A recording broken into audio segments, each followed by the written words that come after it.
And there you go. Good morning, everybody. I am Andrew Langer. Welcome to the show today, the Wednesday edition of my Facebook Lives. So much to talk about today. In fact, let me X out of this because otherwise this is going to just confuse the heck out of me. I want to start here because there's a lot going on. We're going to talk about reconciliation. We're going to talk about the Rittenhouse trial a little bit and what Joy Reid had to say. We're going to talk about AOC, Alexandria Ocasio-Cortez, and what she had to say about energy policy in America. And we're also going to talk about other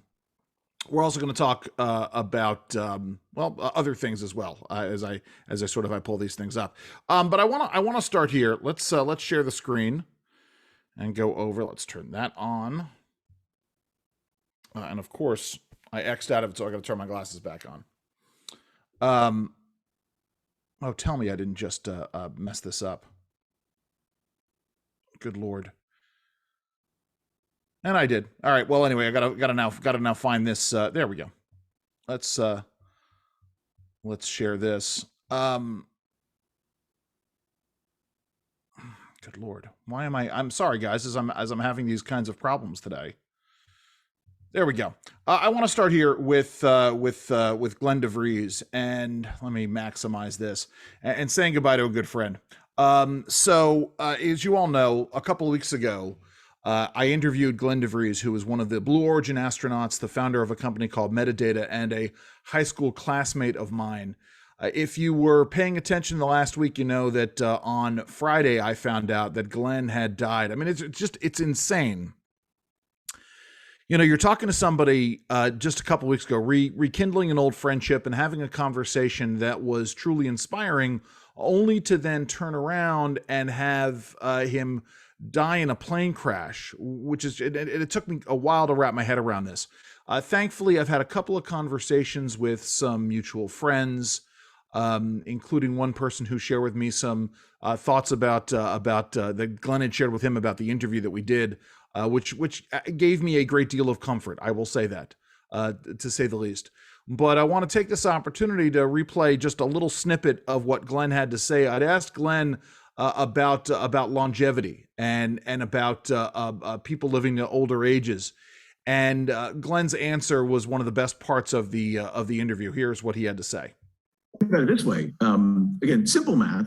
But I actually went and looked. We're close enough in age, we can both use this rounding Yes.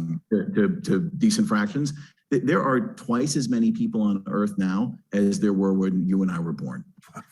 Wow. That's crazy to think about. And you know, I mean this in a biological way, not a political way. At the end of the day, we are a colony organism. You know, Yes. I don't think you know, termites wake up and go, wow, it's great to be part of this colony. They wake up and they say, hey, I'm going to go off to my job moving sand, right? And so there is, I think, this kind of greater humanity. You know, I think if we were writing a science fiction book, we'd call it like the light of humankind. Yeah. There's a thing that we are all part of. And we have to think about keeping that in an environment where we're healthy and happy. Again, not in a political way. I'll just tell you, when you look at Earth from space, you know that really visceral sense of the word home? Like, you feel that. And Sure. it looks small and fragile in a way. We need to turn, you know, as much of it into a game preserve as possible. And let me end it there. And so, you know, it's funny because that was a lot of what I talked about with some of the other people, this idea of togetherness and interconnectedness. Whoops, hello, let me stop that. Interconnectedness and how important all that is. So so safe home, Glen. This is it really is a tragic loss. And I don't mean this in a hyperbolic way. Glen de Vries was someone who was really shaking the world and using his intellect and his intellectual prowess to make positive change. Now, again, you know, we could disagree about politics and we could disagree about some of the methods, and we probably do. But you can't help but experience and recognize that the world lost a light, someone who was living his life for good, and someone who had come to an even greater understanding based upon this experience that he'd had. So safe home, Glen de Vries. And anyway, so moving on from there, because there's lots and actually it's funny because I'll come back to something that I think Glenn would have, an anniversary that Glenn would have appreciated towards the end of the show. This is, by the way, this is not going to be all doom and gloom today, because I've got a couple of things to talk about towards the end of the show. I want to reiterate some things that are happening next week so that you're well aware of them. But I wanted to start the show by talking about that. Obviously, there are other things that are going on in the world right now. Of course, the two biggest things that are looming are the Kyle Rittenhouse trial and the fact that the jury is out. And then, of course, the reconciliation issue. And I want to start with reconciliation. We'll wind our way back to the Rittenhouse trial because Lord knows by the time many of you watch this, the verdict may already be in, or a mistrial may have been declared. So we'll set that aside for a moment. But this reconciliation bill, they are at least talking about moving it. So we had the infrastructure bill that passed. It has been signed. It is moving into effect. Some folks saying that it's making then Pete Buttigieg certainly one of the most powerful transportation secretaries ever, which is a scary concept to think about. But also, there's then this idea. Right, let's take a step back. As negotiations were happening, one of the issues was being discussed. You will remember that the Biden administration and Democratic leaders wanted the two bills, the reconciliation bill, the spending bill, the budget bill, and the infrastructure bill tied together, knowing full well that they had greater support for the infrastructure bill than they do for this reconciliation bill, largely because it is so massive and so chock-a-block full of Democratic gimmies that it was not nearly as popular. The congressional midterms, obviously, not the midterms, I'm sorry, the Virginia and New Jersey gubernatorial races obviously shook up, that to a great degree. I mean, obviously, we were moving towards that end or before these events, but certainly the Virginia and Democratic governors' races and the local races and the sentiment of America moving into those elections made it really clear that the Democrats are left with no other choice. We're left with no other choice than to decouple these two bills. But nevertheless, there was this agreement, right? We will sever the two bills, under this understanding that we will pass the infrastructure bill, and then there were technically deals that were cut between the sort of moderate centrist Democrats and leadership over this. Central to this issue is whether or not this will be a deficit, a debt buster, and the two are different things, right? The debt and the deficit are two different things. But whether or not it will add appreciably to the debt over time.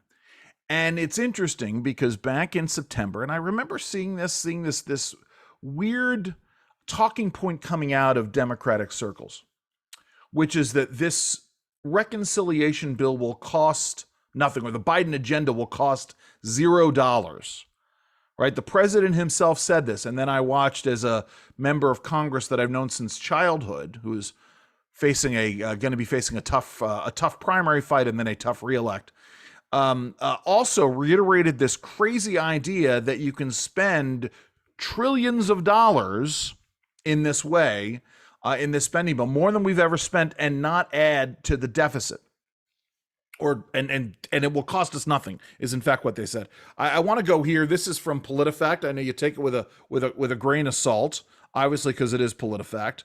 But let's go here.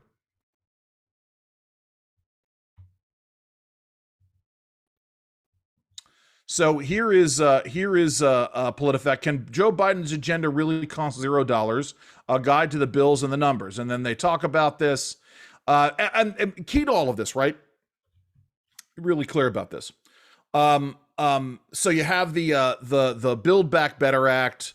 There are no firm numbers, and so what we're talking about here is that we have a situation in which we do not have final numbers from the Congressional Budget Office. Now, this is a massive bill, right? And numbers are changing all the time, but the bill in what is essentially its final form is in front of the Congressional Budget Office, which is a nonpartisan entity, right? They're the ones who score these things. And frankly, conservatives have always thought that CBO scores things much too conservatively, that invariably CBO's numbers are way too low. But set that aside for a minute. Even CBO, at least as clear as what we're seeing, is planning is saying that the infrastructure bill will add about $250 billion to the debt. And then, of course, they're saying the Build Back Better Act could add zero to the national debt if it balances new spending with new revenues. Well, here's the reality, right? The problem with the CBO is that traditionally they have scored things statically, right? If you take X here and you add it to Y there, if you tax people at X there, you can add it to Y and it'll even out. But as you know, right? Let me stop this. As you know, I've talked about this. I think I talked about this as recently as last week. An economy is an organism. This is a basic philosophy of mine. And that organism responds to both stimulants and it responds to depressants. But the point is that it responds and it changes the behavior within that organism. And so you cannot simply say, if we're going to do this, if you're going to measure something on, right, if you move, to use Glen de Vries' analogy, take it in a different direction, right?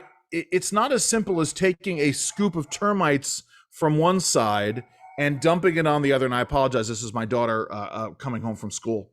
That's why my dog's barking.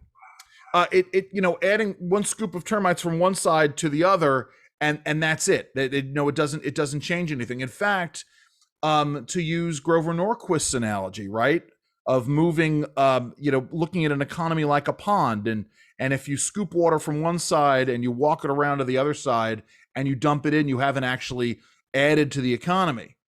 The problem, of course, is this is basic environmental regulation. The way they look at things, the way they used to look at the Clean Water Act, right? Invariably, if you scooped from a waterway and you dumped it in at another point in the waterway, one of the great fears was you were taking pollutants or silt or sediment or whatever, and you were dumping it in over here, and that was creating problems. It was called the incidental fallback rule. Not that you need to know that right now. The point is that taxes, especially, and depending on how you go about taxing individuals, right? And we know that it's not just taxing the wealthy. We know that the way you change things here is that it taxes the taxes change people, and they change their behavior. So you cannot score things on a static basis. This is what I'm saying, and we know this. We know this from past experience. We know, for instance, that there were all of these projections when they taxed tobacco sales in order to fund all sorts of things, healthcare, what have you. We know that the revenues never equaled what they were projecting, and part of it was design, right? And one of the great failures, it's the idea of if you tax something, you get less of it, which is a fairly straightforward axiom, right? If you're taxing tobacco products in order to get to get revenue, but also B, to discourage people from smoking, well, then fewer people are going to smoke, and that means you're going to get lower revenues. It's just that simple. It changes over time. So the same thing happens depending on what you're taxing in these other areas. If you're taxing corporations, that's going to change corporate behavior. If you're taxing wealthy people, it's going to change their behavior, right? And the only people who can change their behavior are the folks who can't hire fancy accountants to gin the tax code in their favor. So the point is that that the CBO score on the reconciliation bill is going to come out, and it is going to change the number of Democrats who are going to vote for this bill. The bill is supposed to be voted on They're hoping over the weekend they want people to be able to go back to their districts for Thanksgiving.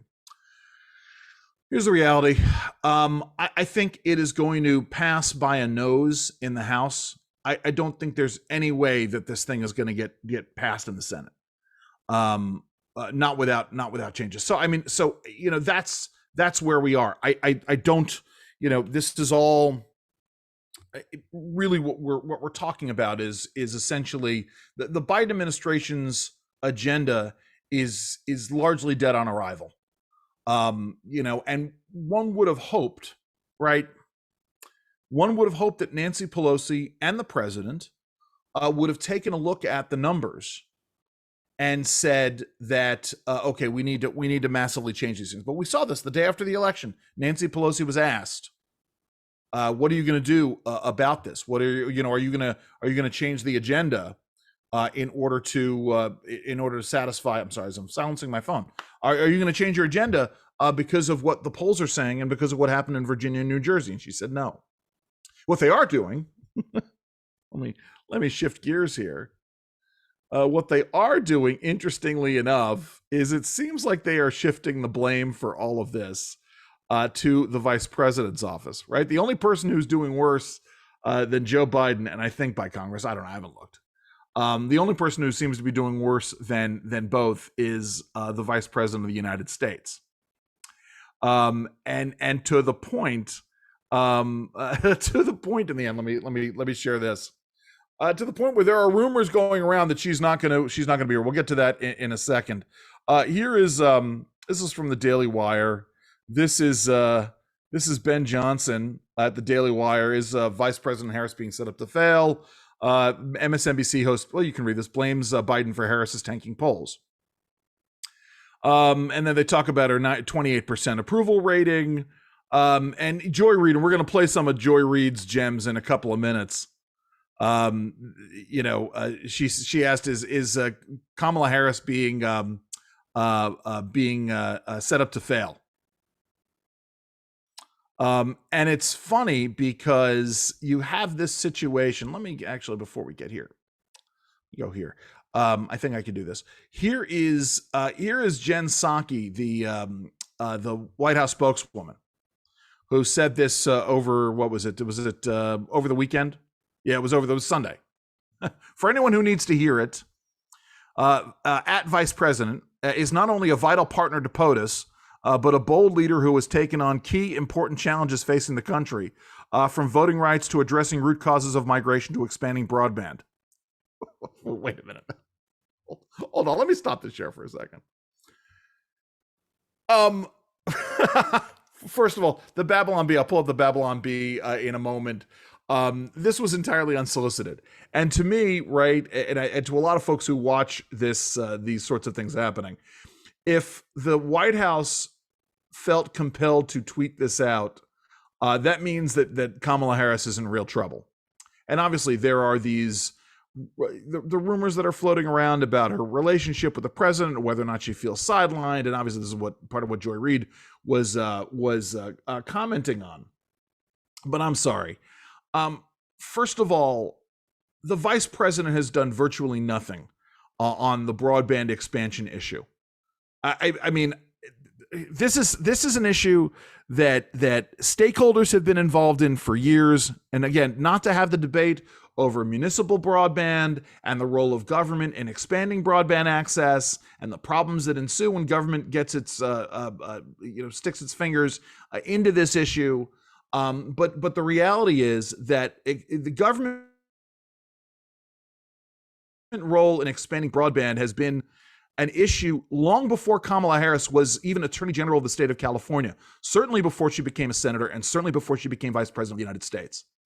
And it was those stakeholders who got the broadband expansion portions into the infrastructure bill. So first of all, that's just a lie. Now, on the issue of addressing root causes of migration, what? I mean, that is a weird way of talking about the vice president's complete and utter inaction and failure in dealing with the border crisis, right? Remember This was supposed to be her baby. And we have numbers. The numbers are still extraordinarily bad in terms of illegal migration. Sure, she made a visit to other countries, but there has not been step one raised on this. And on the voting rights issue, I mean, who knows what Jen Psaki is referring to here? Again, unless Kamala Harris is somehow dealing with the Justice Department on this in ways that the White House shouldn't be interfering with the Justice Department on, then I'm not sure what that has to do with. Anyway, let me pull up this. You gotta love the Babylon Bee. Here's the Babylon Bee and what they had to say about this. Kamala Harris is extremely likable and good at her job, announced Psaki for no apparent reason whatsoever. Oh, this is good. This is their fake quote, right? Let's be really clear about this. Quote, I am proud to announce to you today that Vice President Harris is not unlikable in any way. She is also not terrible at her job. That's all I really came here to say. She also has a great relationship with President Biden. Oh, they laugh and talk for hours. The most unpopular vice president since Dick Cheney, who I guess has been kind of resurrected in people's minds now that the whole the teams in Washington shifted. Yeah, by the way, those are Frog and Toad are Friends t-shirts that are up on here. And I bring this up as a segue into something that I've talked about a little bit and that Breitbart has talked about. I want to say that I take this with a whole grain of salt here. Let's go here to this Breitbart piece. This is something that's floating around in DC. Fox News reporter Chad Pergram reveals cryptic email advising him to learn process for Congress replacing the vice president, which I'm not sure what the great mystery is here. So Chad Pergram, Fox News congressional correspondent, was on Bret Baier's all-star panel, and he let people, quote, in a little secret, that a mysterious email he received several weeks ago from an insider source suggesting that America could be in for a replacement vice president on the horizon. He said, just to let you guys in on a little secret here, I was told about 2 to 3 weeks ago, maybe this pertains to the Supreme Court, maybe this pertains to changing the ticket before you get into 2024. FDR seemingly burned through a vice president almost every time he was up for office. But I got an email from somebody who really knows this place very well, who told Chad to start familiarizing himself with the confirmation process, not just in the Senate, but the House for vice president. And this is really, all right. So let me start here. I take what Breitbart writes in this with a massive grain of salt. A massive grain of salt. And this is not me casting aspersions on Breitbart. Yeah, they're just reporting on what Chad Pergram had to say. I can't vouch for Chad Pergram. I can't vouch for Fox News. I will say this much. It was a couple of weeks ago. In the last few weeks, I've been talking to folks about 2024. Just had a conversation with somebody over the weekend about 2024 and who's going to run. And I would be honestly surprised if Joe Biden is the Democrats' nominee. And as an entree into this, actually, let me go to the other part of this, because let's talk about the elephant in the room, which is Donald Trump. I think if Joe Biden does not run for re-election, Donald Trump does not run for re-election. I think that, with Joe Biden on the ticket, Donald Trump might feel that he has something to prove. I think if it's Joe Biden, if Joe Biden's not there, then that impetus goes away and Donald Trump can play kingmaker. Made a bet with somebody to sort of that effect over the weekend, by the way. So I think that the two go hand in hand. With also the caveat that it is 2021, we are 2 full years away from, right? Because as soon as the midterm elections, I guess we're a year away. As soon as the midterm elections happen next year, we'll have a better understanding. I want to talk about that in a second, because that does have an impact on this. But then there's the issue of Harris. Were Joe Biden to not run for president and Kamala Harris were still the vice president of the United States, it would be very hard to have Kamala Harris not be the designated nominee, the assumed nominee for all of this, and that would be a disaster. I think everybody agrees that Kamala Harris would be a disaster in 2024 against any Republican. You're saying this without knowing what's going to happen in the 2022 midterms.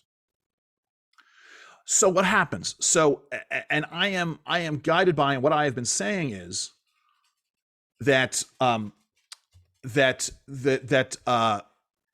they have to pull they essentially have to pull a Ted Agnew on Kamala Harris. They need to find some way of getting her to resign. Sorry, guys, my puppy is not feeling well, so he wants to join us today. So, you know, and with that in mind, I'd actually pulled up. For those of you who don't remember, Spiro Agnew was the vice president of the United States under Richard Nixon, and you know, before, a lot of folks don't remember. I know all my listeners do, all my viewers do. Remember that Spiro Agnew, who was the former governor of Maryland, in fact, before Bob Ehrlich was the only previous Republican governor of Maryland in years. Spiro Agnew had been selected to join Nixon on the Republican ticket, and then in 1973 he had to resign. Here is Vice President Spiro T, or also known as Ted Agnew, talking about his resigning from office. While I'm fully aware that the plea of nolo contendere was the equivalent of a plea of guilty for the purpose of that negotiated proceeding in Baltimore, it does not represent a confession of any guilt whatever for any other purpose. I made the plea because it was the only way to quickly resolve the situation. In this technological age, image becomes dominant. Appearance supersedes reality. An appearance of wrongdoing, whether true or false, in fact, is damaging to any man. But more important, it is fatal to a man who must be ready at any moment to step into the presidency. The American people deserve to have a vice president who commands their unimpaired confidence and implicit trust. For more than 2 months now, you have not had such a vice president. Well, there you go, and that was Vice President Agnew talking about his resignation there, and of course I just turned it on. Listen, I don't think they're gonna find some charge against Kamala Harris, but nevertheless, you had to essentially.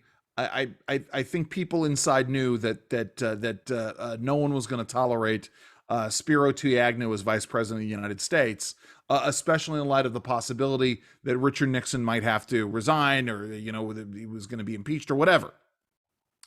So I could see happening a scenario in which Kamala Harris is so unpopular that some scandal does break.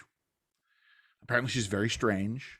At least that's the going discussion around the water coolers in Washington, D.C. A situation in which she does have to resign, and that will pave the way, right? And so, listen, it's really straightforward. What happens? The president nominates somebody else to be vice president of the United States.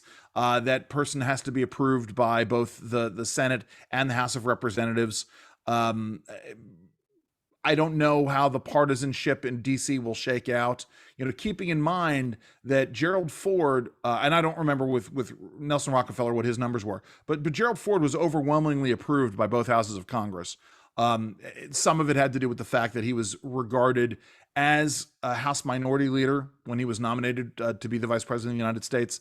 He was regarded as a congressman's congressman.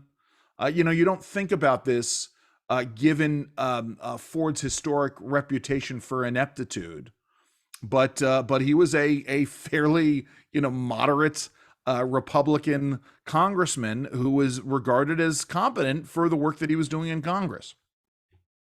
So anyway, we'll see what happens. It obviously Katie barred the door. I still think that the top tier Republican candidates going. Oh, actually, before I get to top tier Republican candidates, I don't even know if I need to watch this. It's not a wild card, but it is a major issue here, which is how the 2022 midterms are going to play into this. And everybody's talking about this. But there's a real test that is at work here. And yes, right over here is my puppy. He's sitting on my desk here. So what we saw in Virginia, again, it's part of a conversation I had over the weekend with somebody. What we saw in Virginia with the Glen Youngkin election was a very interesting path. And I want to distinguish this from Governor Hogan in Maryland, right? So, Glen Youngkin ran as a conservative and he ran on kitchen table issues. He ran as a true conservative. Larry Hogan ran as a moderate conservative, as a conservative that would appeal to conservative Democrat and independent voters. And yeah, he focused on sort of fiscal issues, but then also became an ardent never Trumper when he ran.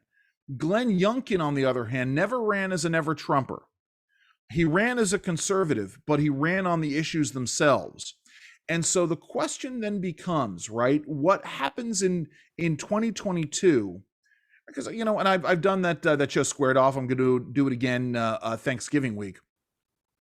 The question is whether or not the Republican Party has or can move beyond Donald Trump.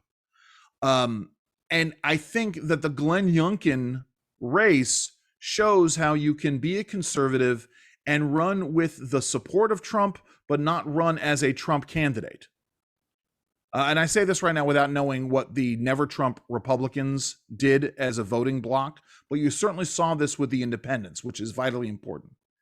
And so what you're going to see in 2022 is you're going to see full-throated, red hat wearing MAGA, and I'm not casting aspersions on anybody. I want to be really clear about that. You're going to see full-throated, red hat wearing MAGA Republicans running with the full endorsement and activity of Donald Trump. You are going to see candidates in the mold of Glen Youngkin running, folks who are conservative, who would and can be supported by red hat wearing MAGA Trump supporting voters, and you're going to have never Trump Republicans. And depending on how those candidates do, that will demonstrate to I think the primary field and political watchers what kind of a candidate the electorate is going to tolerate in 2024. Right? Keep in mind, and this is not rocket science here. We know that elections are a snapshot of how an electorate feels, a populace feels about things on election day. So we know how the populace felt. We know how the populace felt on election day 2016. We know how the populace felt in a very real way on election day 2020.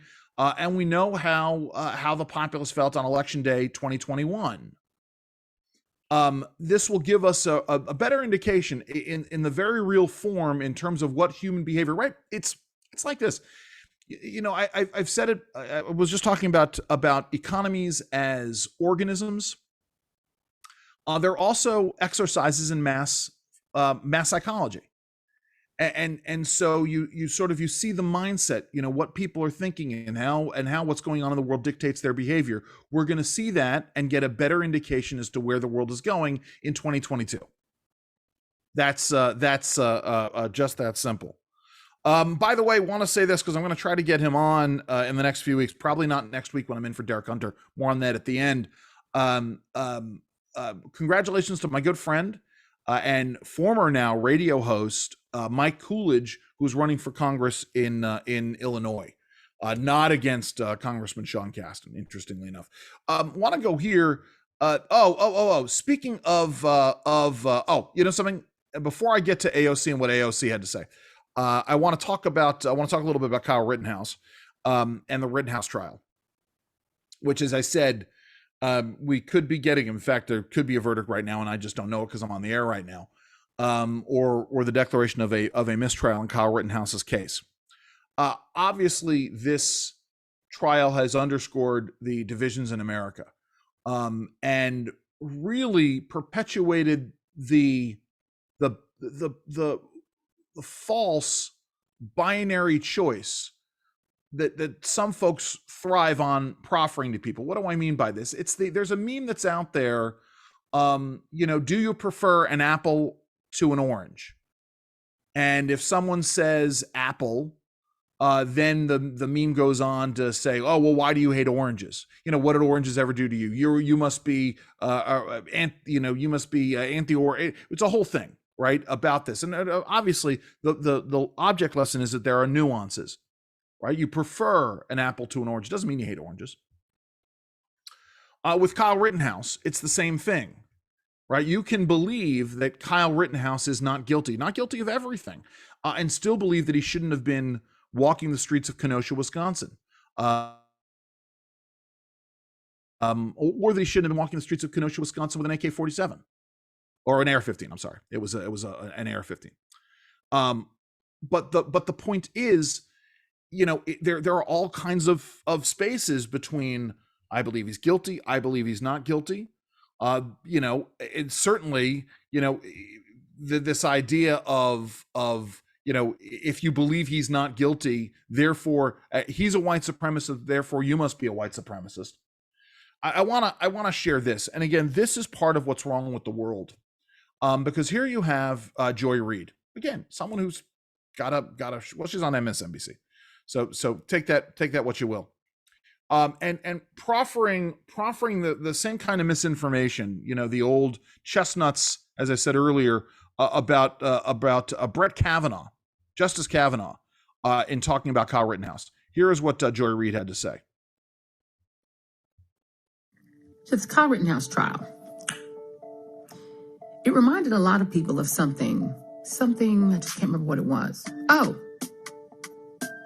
the Bret Kavanaugh hearings, in which Bret Kavanaugh, who had been accused by a high school friend of committing sexual abuse of her, cried his way through the hearings to make him a permanent member. All right. Let's remember that this came completely out of left field. You're Bret Kavanaugh, right? And you've lived a professional career. I said this while I was on the air during the hearings. I've been involved in politics and policy in DC for 25 years, as you all know. I've known a lot of people who have served in government, a lot of folks who've gone on to do extraordinary things with their careers, and worked with other people who worked with people who've gone to do extraordinary things in their careers. I'll give you a prime example is Ted Cruz. I knew Ted Cruz long before Ted Cruz became Ted Cruz. And when Ted Cruz ran for Senate and then was running for president, I mean, there were people who came out of the woodwork and talked about the fact that when they worked with Ted Cruz in Washington, D.C., they didn't like him. And my point is, now I like Ted Cruz. Ted Cruz and I always had very good interactions, but people who I am good friends with, worked with Ted Cruz at the White House, had nothing but bad things to say about Ted Cruz. Again, not my experience, but the experience of others. People who actually whose judgment I trust very much. Bret Kavanaugh, when he was nominated, is the only person I've ever heard of who has had a career in DC policy and DC law who has not made a single enemy. Nobody from his professional and legal circles had a negative thing to say about Bret Kavanaugh. That is an impossibility. And it's an impossibility, especially, in the 21st century. As people got more hyper partisan, the idea that Bret Kavanaugh could go down this road and have this career and not make any enemies and not have anybody from that professional or political world to come out and say bad things about him. No, you get this person who shows up out of nowhere, out of the blue, and certainly never during any of the previous circumstances or situations where Bret Kavanaugh was having his professional career under scrutiny. So yeah, I don't begrudge Bret Kavanaugh for getting a little upset, either angry or getting tearful on the stand. And to have Joy Reid sit there and cast aspersions on him, again, raising what has been essentially a debunked story. But for the left, there is no forgiveness. There is no recognition that what they said possibly might have been an error. I'm going to take this back just a little bit. Use of her, cried his way through the hearings to make him a permanent member and Associate Justice of the United States Supreme Court. So wait a minute. So he showed a human side of himself when confronted with an horrific charge from years ago that got half of America spun up because of people like Joy Reid. God forbid he had a human reaction to this outlandish accusation. And his tears turned out to be more powerful than the tears of Christine Blasey Ford. Well, okay, let's remember that Christine Blasey Ford's story fell apart almost immediately. Which were the tears of an alleged victim. But in America, there's a thing about both white vigilantism and white tears, particularly male white tears. God, male white tears. Really white tears in general, because that's what Karens are, right? Yeah. They Karen out, and then as soon as they get caught, it's like, Green Waterworks. White men can get away with that too. And it has the same effect.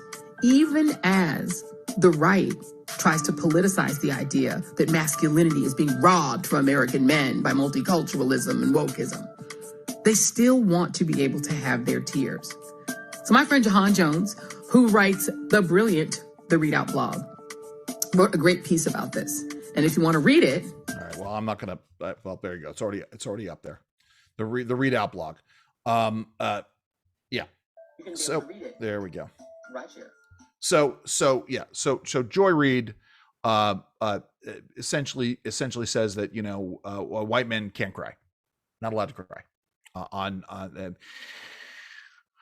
as though, again, equating two vastly different circumstances. Kyle Rittenhouse is an adolescent. Should he have been there patrolling with a gun? No, he should not. Should he be found guilty after defending himself? Absolutely not. It's an horrific situation.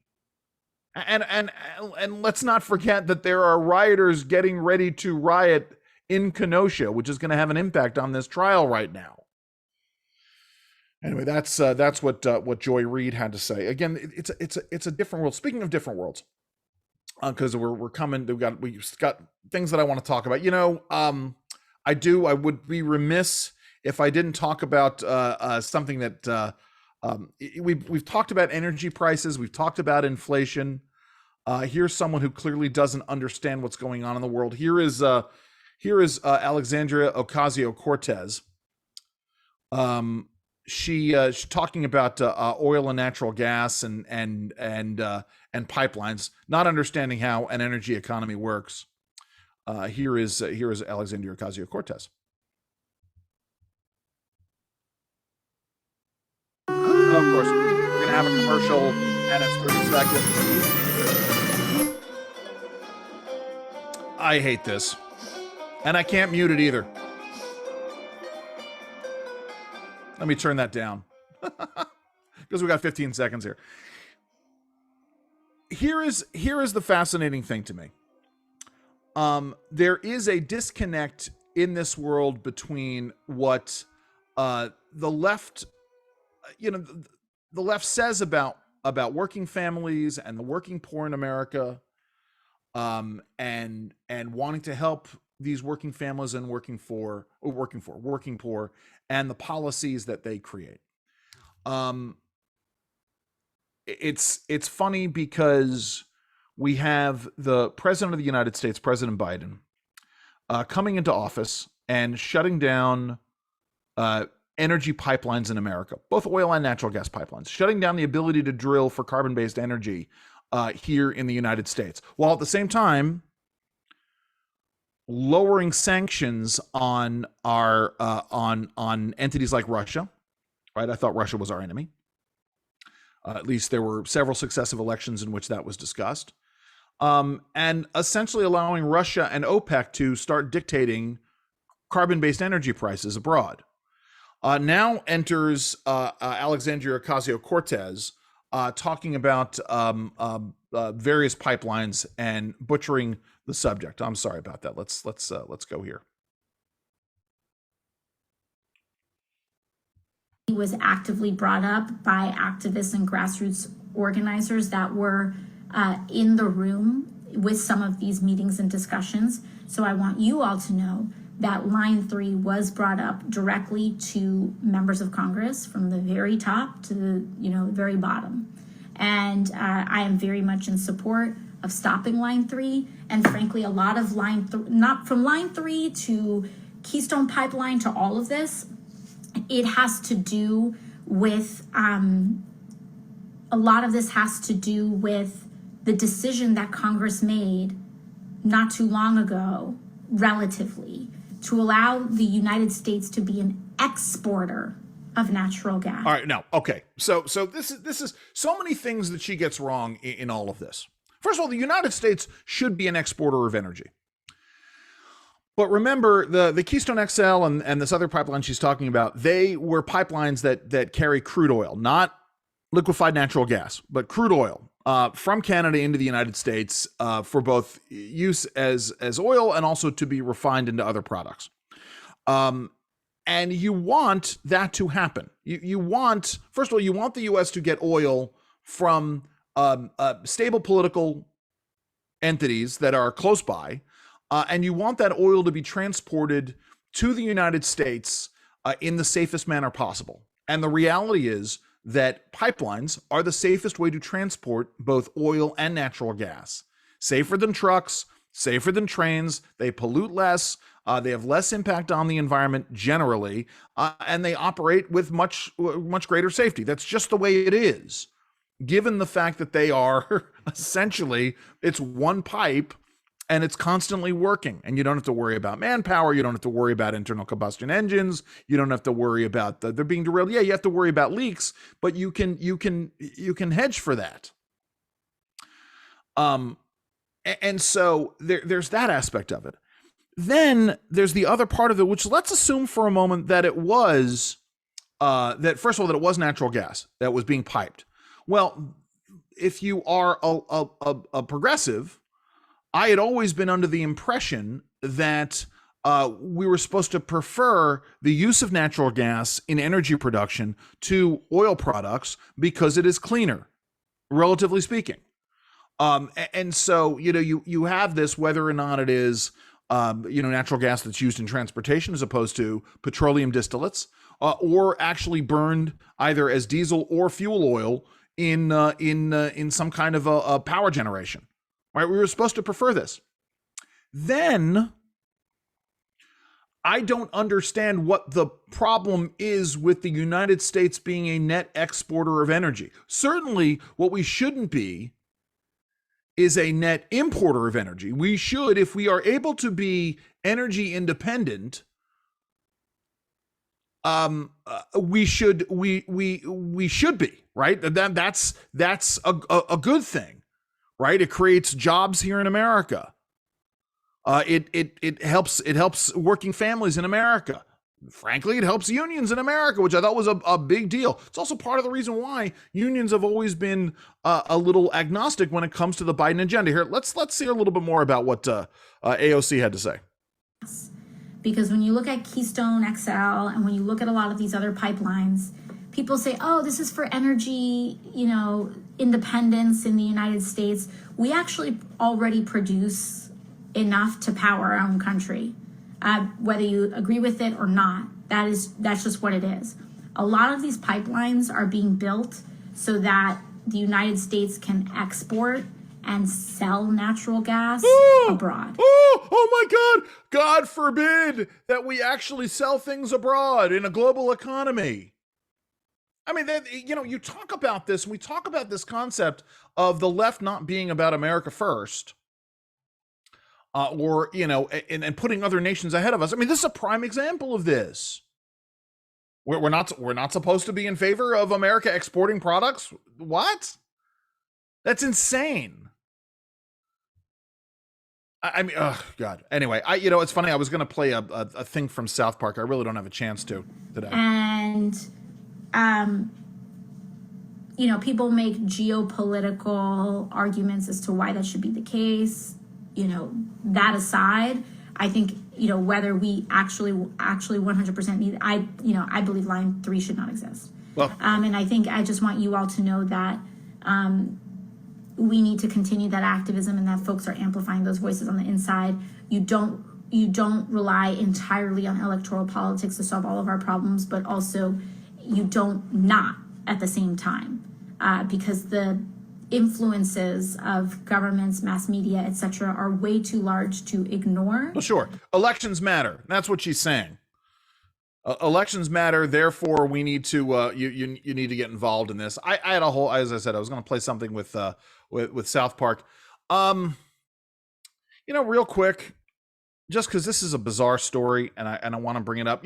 Actually, this is good. Actually, dovetails nicely, because you talk about the exporting of energy. You talk about the geopolitics of it. You talk about putting America first.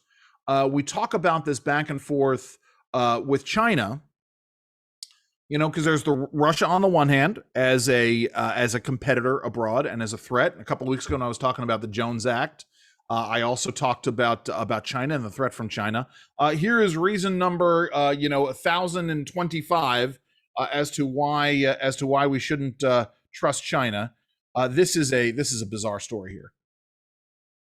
Well, right now, there is a big story surrounding two-time major doubles winner Peng Shuai. The former world #1 in doubles accused a former high-ranking Chinese government official of sexual assault in a post from her Weibo account, which is like Twitter in China. Since then, there have been reports of Peng Shuai missing, and many tennis players have posted on social media concerned about her well-being. The WTA issued a statement today saying, quote, "The recent events in China concerning a WTA player, Peng Shuai, are of deep concern. As an organization dedicated to women, we remain committed to the principles we were founded on: equality, opportunity, and respect. Peng Shuai and all women deserve to be heard, not censored. Her accusation about the conduct of a former Chinese leader involving a sexual assault must be treated with the utmost seriousness. In all societies, the behavior she alleges that took place needs to be investigated, not condoned or ignored. We commend Peng Shuai." Well, I want to stop that there. So, again, a reminder, China's not a good place. Absolutely not. And this situation, I mean, listen, we all know what happened, right? She spoke out. She wrote this blog piece. She posted it to her Weibo account, and then she disappeared, which is what they do in China. And keep in mind, right, we talk about China as a repressive society. Interesting. Because we could go back and pull up what Robert Gates, the former defense secretary, someone who was a critic of Donald Trump. Robert Gates said some very nice things about Trump, especially with regards to the mistakes that America had made towards China, in terms of our foreign policy. Namely, we all operated, and I'm going to include myself in this, operated under the misimpression that when you trade with somebody and when you work to help make a society more prosperous, that the more prosperous a society can be, the more freedom within that society there is. And we got shades that maybe this wasn't quite the case with other nations. I'm thinking Singapore for one.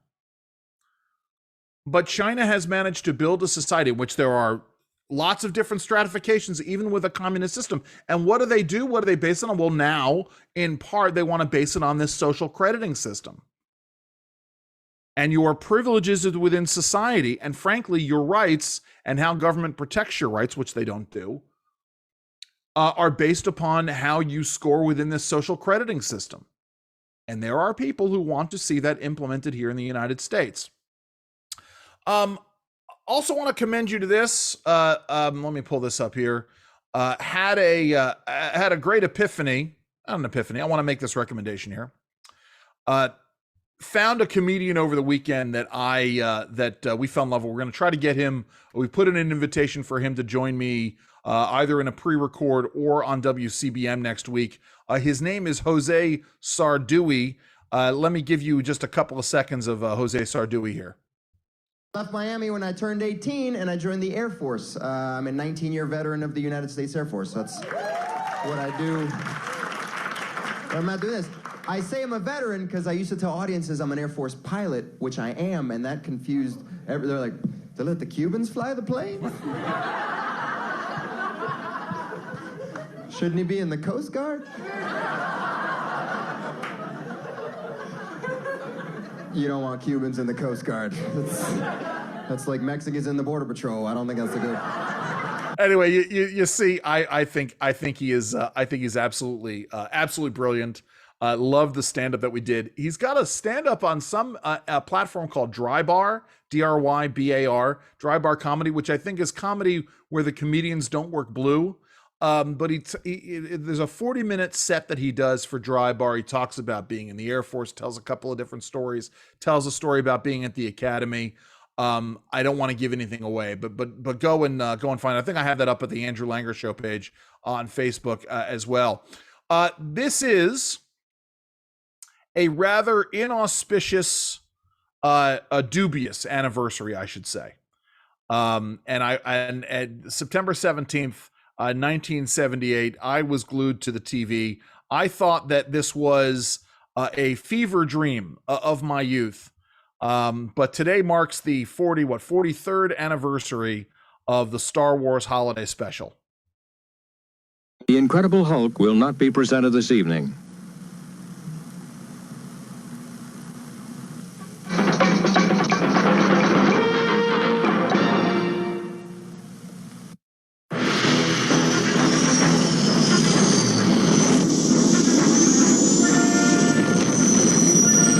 By the way, love the fact that this Star Wars Holiday Special was filmed essentially with a video camera and with VHS and not on film. So that's obviously another Millennium Falcon, but it's just so funny to sort of see Han Solo and Chewbacca in that way.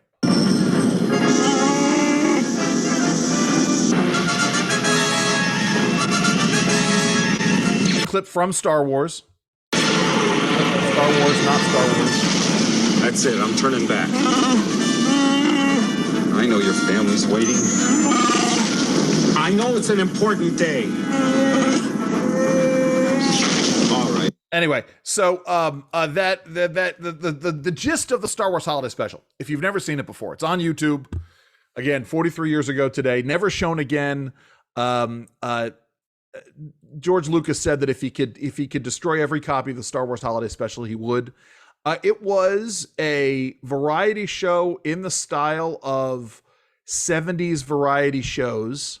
I mean, just literally an acid-induced fever dream, I think is the best way to put it. But we're talking, B. Arthur, Art Carney, Diane Carroll, Harvey Korman, the Jefferson Starship at the time. I think that, and all the members of the cast of Star Wars. Luke, Leia, Chewbacca, etc. It begins with, no joke, a 20-minute pantomime by Chewbacca's family. Itchy, his father, Lumpy, his son, and Mala, his wife, which I don't think they ever appear again in anything, and which they all grunt at each other, and there's no subtitles, which is painful to watch. It is the introduction of Boba Fett in a cartoon. And you can see some of the elements in the Boba Fett cartoon that are then replicated in The Mandalorian, which is kind of cool. Diane Carroll, essentially, Itchy watches a Diane Carroll-based holographic porn, which is really creepy. You get B. Arthur singing a torch song in the Star Wars bar, and I'll tell you something. Bruce Vilanch, when he guested on the Gilbert Gottfried podcast, talks extensively about B. Arthur and about this thing. And again, that it was an acid-induced fever dream. If you've never seen it, it is worth watching. If you haven't seen it since 1978, it is worth watching again. So anyway, happy anniversary to the Star Wars Holiday Special. Finally, I want to pull this up here because as we get to this, let me share the screen. Many of you know I am filling in for. You can catch me on the radio, back on the radio again. let me say this real quick. So just so y'all know, because I still haven't told much of the story, I did testify before the National Labor Relations Board this week on the ongoing situation with WBAL. Not to get into details, but it was I was glad to be able to testify on my issues and some of the other issues that are out there. It is unfortunate that it has come to this, but then again, that's where we are, and there is a reason why, if the on-air employees at WBAL are represented by a union, there is a reason why federal laws exist. And I'll leave it at that. But moving onward and upward, as I've mentioned before, I am filling in for Derek Hunter next week on WCBM. You can catch me every day, Monday through Friday, including Thanksgiving Day, from 9 a.m. to 11:45 a.m. And we're really setting up. I mean, this is going to be a traditional Andrew Langer show. We're going to be talking about politics and policy. We're going to have good guests coming on. Already have Tony Schaefer and Nan Hayworth and Governor Robert Ehrlich confirmed for next week. Got a couple of other special guests that I'm trying to bring up. We will be joined by Chef Andrew Gruel, who I've had on before. We're going to talk to him about some of the issues that are going on in terms of inflation, but also we're going to talk to him about cooking for the holidays. Trying to get somebody from McCormick Spices on to talk as well. And then, maybe some extra special guests and some unique things going on. And I'm going to try to get a text line created. They don't have quite that, at least not that's going to be available to me. But I think I figured out a way to get a text line together so you can text the show while I'm on the air next week, and frankly, when I'm off the air. And I'll read those on the air as well. So tune in Monday through Friday next week, WCBM AM 680 in Baltimore. You can also catch me on online, I believe, on a variety of apps and also on your smart speakers. We definitely texted it on our Amazon Echo systems. So check us out there Monday through Friday, 9 to 11:45. If you haven't seen it, go and check out my interview with Brian Kilmeade from Fox and Friends about his book. And if you haven't checked out my interview with Glen de Vries, I played a little bit of it early on. Please go and check that out as well. I am Andrew Langer. This has been my weekly Wednesday show. I like doing these, as you know. Have a great week, everybody. Have fun and stay safe.